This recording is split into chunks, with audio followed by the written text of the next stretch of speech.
Okay, everybody. So you read chapters 6 and 7 on your own. I did want to just kind of go over a quick summary of what happened in those chapters. So chapter 6 was called Into the Forest, and we know that all of the kids had to hide from Mrs. McCready as she was giving a tour for some people that were coming to check out the house. And the only place that they had to go was the room with the wardrobe.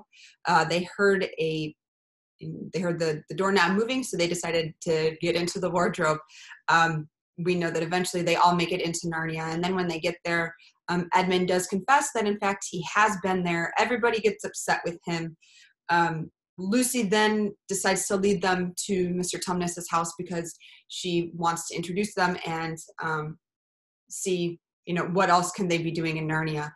When they get there, they find that everything has been destroyed, and there was a note by somebody named Mogrim of the secret police saying that Tumnus had been arrested for treason. And then it also says, "Long live the Queen." Lucy realizes that the witch knew that she was there, and that is why Tumnus was in trouble. So she wants to find out a way to go ahead and save him. She, along with the rest of the kids, ends up seeing a robin, and that robin is trying to get their trying to signal them like to come this way. Almost everybody agrees, especially Lucy, but Edmund is kind of like, I don't know if we can trust this robin, because he thinks it's a trap. That then leads us into chapter 7, which is called A Day with the Beavers. So the robin is still moving them along, and they end up noticing something rustling in the bushes, and then they come to find out that it is a beaver, a talking beaver. So again, we have that fantasy element of, the personification of the talking beaver. He says that he is a friend of Tumnus, and to prove it, he gives them the handkerchief that Lucy had given Tumnus. And he says that he has orders to take the kids to meet Aslan. And they don't really know who that is, but they decide to go along with it. When he says their name, all of the kids have this sense of joy, or something comes over them, except for Edmund. Edmund does not have a good feeling about this. The beaver says, I want to take you to my house because her spies are all over the woods. They could be listening to anything that that we're saying. So they end up going to his house, and on the way, Edmund is kind of taking in account all of his surroundings. He ends up seeing the 2 trees where the witch said that her castle can be found. And he does have this want to leave and slip away, but he's actually very famished and he's very hungry, so he decides to stay. So that leads us to chapter 8, which is called What Happened After Dinner. "And now," said Lucy, "do please tell us what happened to Mr. Tumnus." "Ah, that's bad," said Mr. Beaver, shaking his head. "That's a very, very bad business. There's no doubt he was taken off by the police. I got that from the bird who saw it done." "But where's he been taken to?" asked Lucy. "Well, they were heading northward when they were last seen, and we all know what that means." "No, we don't," said Susan. Mr. Beaver shook his head in a very gloomy fashion. "I'm afraid it means that they were taking him to her house," he said. "But what'll they do to him, Mr. Beaver?" gasped Lucy. "Well," said Mr. Beaver, "you can't exactly say for sure, but there's not many taken in there that ever comes out again. Statues, all full of statues, they say it is. In the courtyard, up the stairs, and in the hall. People she's turned," he paused and shuddered, "turned into stone." All right, so we have another little piece of magic there that goes along with the fantasy theme of this story, right? "But Mr. Beaver," said Lucy, "can't we, we must do something to save him. It's too dreadful, and it's all on my account." "I don't doubt you'd save him if you could, dearie," said Mr. Beaver, "but you've no chance of getting into that house against her will and ever coming out alive."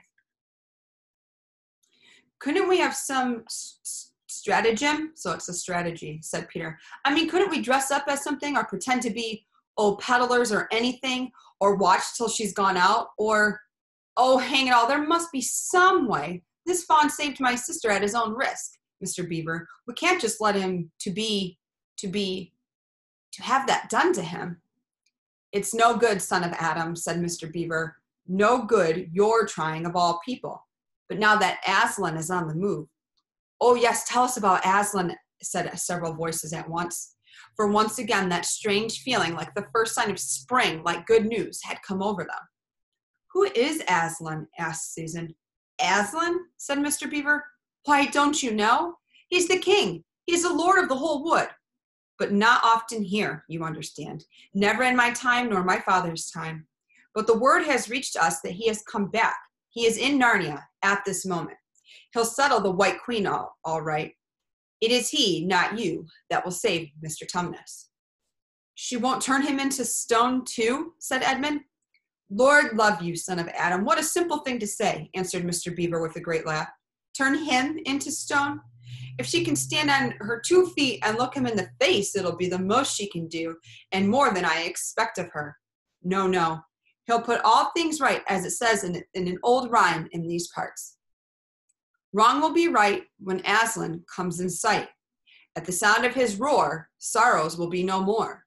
When he bares his teeth, winter meets its death. And when he shakes his mane, we shall have spring again." All right, so we know that there's an old rhyme, something that the creatures of Narnia believe to happen if Aslan comes in. Okay, so we need to keep that in mind. "You'll understand when you see him." "But shall we see him?" asked Susan.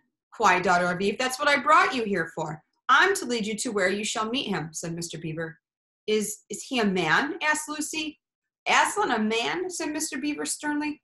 "Certainly not. I tell you, he is the king of the wood and the son of the great emperor beyond the sea. Don't you know who is the king of beasts? Aslan is a lion, the great lion." "Oh," said Susan, "I thought he was a man. Is he quite safe? I shall feel rather nervous about meeting a lion." "That you will, dearie, and no mistake," said Mrs. Beaver. "If there's anyone who can appear before Aslan without their knees knocking, they're either braver than most or else just silly." "Then he isn't safe," said Lucy. "Safe?" said Mr. Beaver. "Don't you hear what Mrs. Beaver tells you? Who said anything about safe? Of course he isn't safe, but he's good. He's the king, I tell you." "I'm longing to see him," said Peter, "even if I do feel frightened when it comes to the point." "That's right, son of Adam," said Mr. Beaver, bringing his paw down on the table with a crash that made all the cups and saucers rattle. "And so you shall. Word has been sent that you are to meet him tomorrow, if you can, at the stone table." "Where's that?" said Lucy. "I'll show you," said Mr. Beaver. "It's down the river a good step from here. I'll take you to it." So eventually we know that we are going to have a change in the setting. We know right now that they are in Narnia at Mr. Beaver's house, but there's talk of them having to go to the stone table. Okay. And we know that our conflict in the story, or specifically in this chapter, is trying to figure out how we can save Tumnus and also get to Aslan. "But meanwhile, what about poor Mr. Tumnus?" said Lucy. "The quickest way you can help him is by going to meet Aslan," said Mr. Beaver. "Once he's with us, then we can begin doing things. Not that we don't need you too, for there's another old rhymes. When Adam's flesh and Adam's bone sits at Cair Paravel enthroned, the evil time will be over and done." So I want you to think about that. Didn't we hear about Cair Paravel before? Try to rack your brain, see if you remember. So things must be drawing near their end now, and you've come. We've heard of Aslan coming into these parts long ago. Nobody can say when, but there's never been any of your race here before. "That's what I don't understand, Mr. Beaver," said Peter. "I mean, isn't the witch herself human?" "She'd like us to believe it," said Mr. Beaver, "and it's on that she bases her claim to be queen. She's no daughter of Eve. She comes out of your father Adam's," here Mr. Beaver bowed, "and your father Adam's first wife. Her they called Lilith, and she was one of the jinn. That's what she comes from on one side, and the other side she comes of the giants. No, there isn't a drop of real human blood in the witch." "That's why she's bad all through, Mr. Beaver," said Mrs. Beaver. "True enough, Mrs. Beaver," replied he. "There may be two views about humans, meaning no offense to the present company, but there's no views about things that look like humans and aren't." All right, so sorry guys, I gotta move down a little bit. There we go. "I've known good dwarfs," said Mrs. Beaver. "So have I, now you come to speak of it," said her husband. "But precious few, and they were the ones least like men. But in general, take my advice. When you meet anything that's going to be human and isn't yet, or used to be human once and isn't now, or ought to be human and isn't, you keep your eyes on it and feel for your hatchet. And that's why the witch is always on the lookout for any humans in Narnia. She's been waiting for you this many a year. And if she knew there were 4 of you, she'd be more dangerous still. What's that to do with it? Asked Peter. Because of another prophecy, said Mr. Beaver. Down at Cair Paravel, that's the castle on the seacoast down at the mouth of the river, which ought to be the capital of the whole country if all was as it should be. Down at Cair Paravel, there are 4 thrones. And it's a saying in Narnia, time out of mind, that when 2 sons of Adam and 2 daughters of Eve sit in those 4 thrones, then it will be the end, not only of the White Witch's reign, but of her life. And that is why we had to be so cautious as we came along. For if she knew about you 4, your lives wouldn't be worth a shake of my whiskers. So if we think about that, we go back and we think about the conversation that the Queen of Narnia or the White Witch had with Edmund.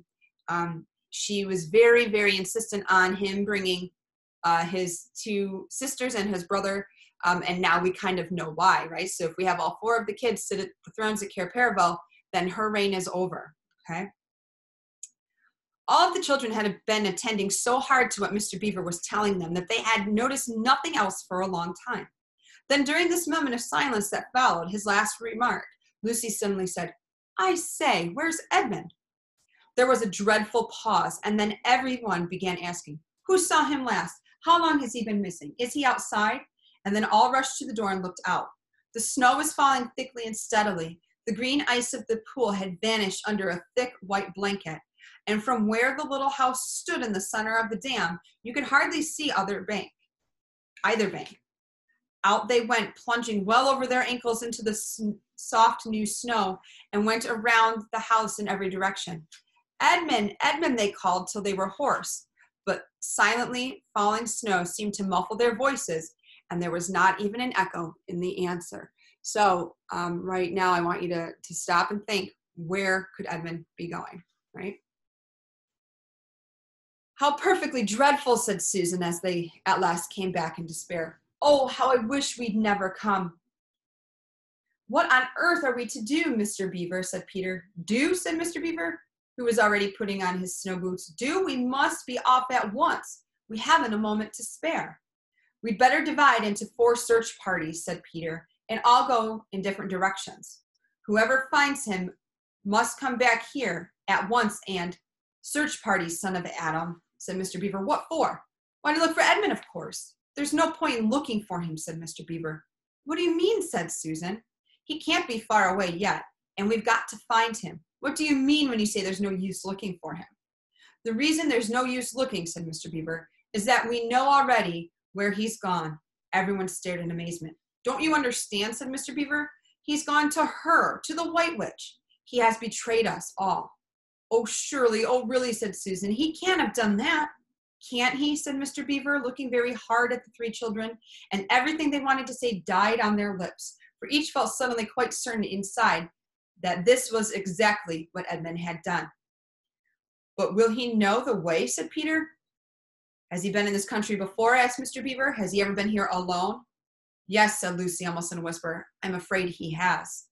And did he tell you what he'd done or who he'd met? Well, no, he didn't, said Lucy. Then mark my words, said Mr. Beaver. He has already met the White Witch and joined her side, and been told where she lives. I didn't like to mention it before, he being your brother and all.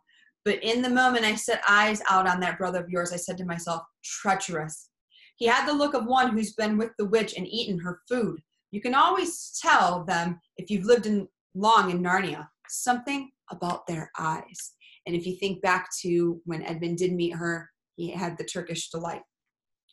All the same, said Peter in a rather choking sort of voice, we'll still have to go and look for him. He is our brother after all, even if he is rather a little beast, and he's only a kid. Go to the witch's house, said Mrs. Beaver. Don't you see that's the only chance of saving either him or yourselves is to keep away from her? How do you mean, said Lucy. Why, all she wants is to get all 4 of you. She's thinking all the time of those 4 thrones at Cair Paravel. Once you were all four inside her house, her job would be done, and there'd be 4 new statues in her collection before you'd had time to speak. But she'll keep him alive as long as he's the only one she's got, because she'll want to use him as a decoy, as bait, to catch up with the rest of you. Oh, can no one help us? Wailed Lucy. Only Aslan, said Mr. Beaver. We must go on and meet him. That's our only chance now. It seems to me, my dears, said Mrs. Beaver, that it is very important to know just when he slipped away. How much can he tell her depends on how much he heard. For instance, had he started talking of Aslan before he left? If not, then we must do very well, for she won't know that Aslan has come to Narnia or that we are meeting him, and will be quite off her guard as far as that is concerned.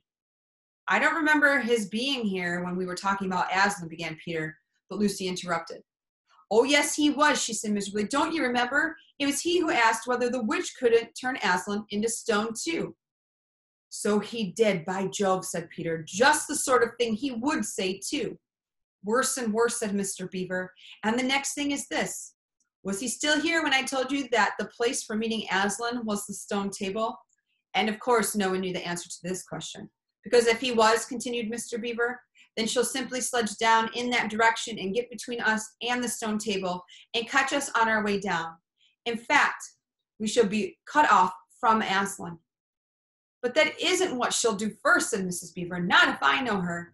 The moment that Edmund tells her that we're all here, she'll set on out to catch us this very night. And if she's been gone for about a half hour, she'll be here in about another 20 minutes. You're right, Mrs. Beaver, said her husband. We must all get away from here. There's not a moment to lose. All right, so now we know a little bit more about our main conflict of our story, that we had the 4 kids and the 4 thrones of Cair Paravel. And if they sit there, then the White Witch's reign will be over. So we know that she is on a mission to try to stop them. And the only person that can save them is Aslan, okay? So I want you guys to answer the comprehension questions that go along with this chapter. Then the next day, you're going to read over the vocabulary for chapter 9. I will be reading chapter 9 to you. Please feel free to email me with any questions that you may have. All right, guys. Till next time. Bye.